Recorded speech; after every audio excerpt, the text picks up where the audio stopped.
એક ગામમાં રઘુભાઈ નામના એક ખેડૂત રહેતા. તેમના પાસે મોડી જમીન હતી, પથ્થરીલી, નિષ્ફળ. કોઈ મોટા સાધન નહોતા, બસ એક જૂની વાહરડી અને પોતાનું સચોટ મહેનતભર્યું દિલ. દરેક સવારના પહોરે તે સૂર્યોદય પહેલાં જ ખેતરમાં જતા.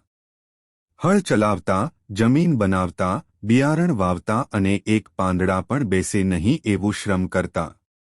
તડકો તાપે કે વરસાદ પડે, એણે કદી પીઠ ફેરવી નહોતી. ગામના અન્ય ખેડૂતો નવી મશીનો અને ટેકનોલોજી વડે કામ કરતા, પણ રઘુભાઈ પોતાની મહેનત અને વિશ્વાસથી આગળ વધતા.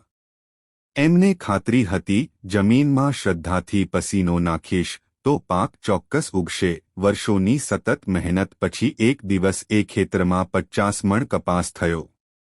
ગામવાળા દંગ રહી ગયા. શીખ, જ્યાં હિંમત છે ત્યાં રસ્તો છે. મહેનત કદી વ્યર્થ નથી જતા.